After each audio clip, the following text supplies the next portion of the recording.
Hello student, welcome to equator academy Dehradun. और जैसे कि आप देख रहे हैं थंब इमेज से, फिर से मैं आप लोग के लिए एक छोटा सा टॉपिक लेके आया हूँ जो आपके यूके पीसीएस मेंस अपर या लोअर में आ सकता है।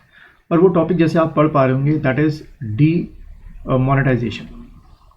तो इसको लेके एग्जाम में क्वेश्चन आपके बन सकते हैं।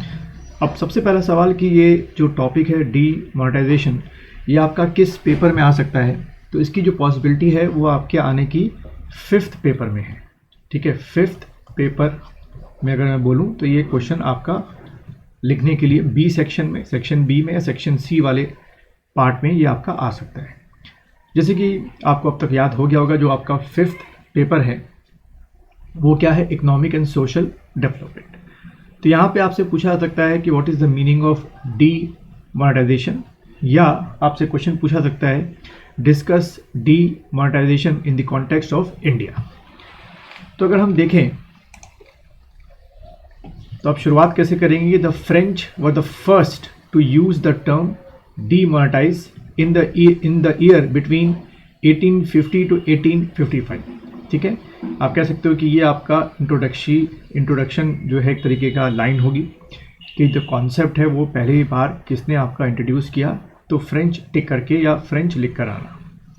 Then demonetisation is the process by which nations economic unit of exchange, economic unit of exchange का मतलब यहाँ पे हम किसकी बात कर रहे हैं, हम उस करेंसी की नोट की बात कर रहे हैं कि भाई जिसके बदले हमें कोई सामान उस कंट्री में रहते मिलता है या कोई सर्विस हमको उस कंट्री में रहते मिलती है, अगर आप वो नोट या आप वो यूनिट देते हैं किसी को। देखो ये बड़ा टेक्निकल टर्म है, अगर इसको मैं आपको आम भाषा में समझाऊं कि जब आप किसी को पैसा देते हैं तो उसके बदले में वो उतने अमाउंट का आपको सामान देता है, या जब आप किसी को पैसा देते हैं तो उतने अमाउंट का जो भी वो तय करे आपको क्या देता है, सर्विस देता है अपनी।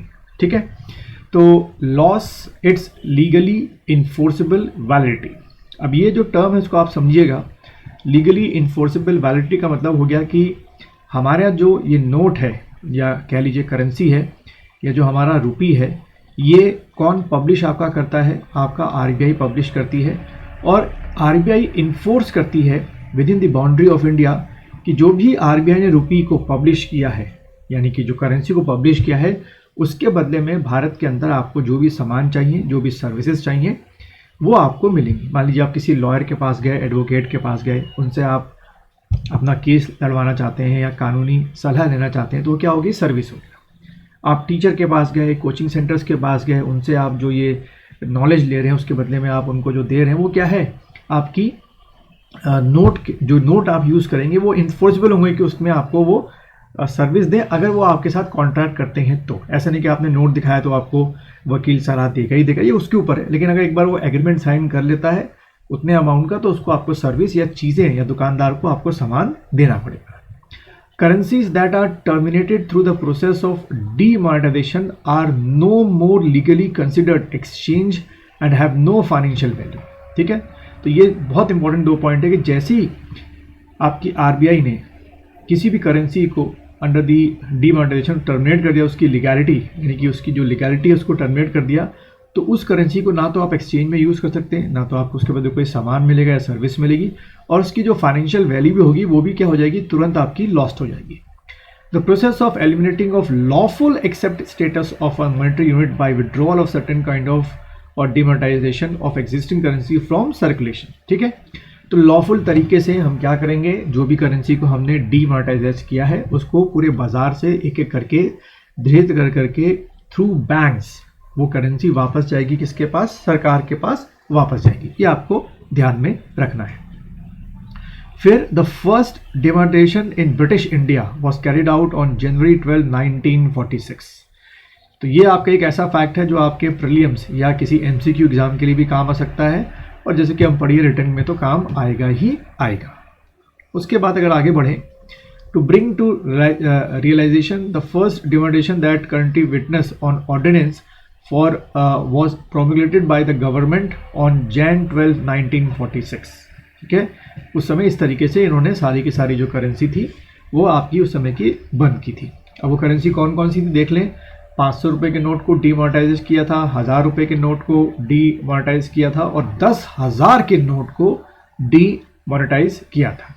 आपसे ये पूछा जा सकता है कि उस समय आरबीआई के जो गवर्नर थे वो कौन थे, तो आप टिक करके आएंगे CD देशमुख साहब थे, और रिटर्न में अगर लिखने को होगा तो आप टिक करेंगे CD देशमुख। तो ये कुछ ऐसे फैक्ट्स हैं अब तक के जो आपके MCQ में भी आपको क्या कर सकते हैं, हेल्प कर सकते हैं।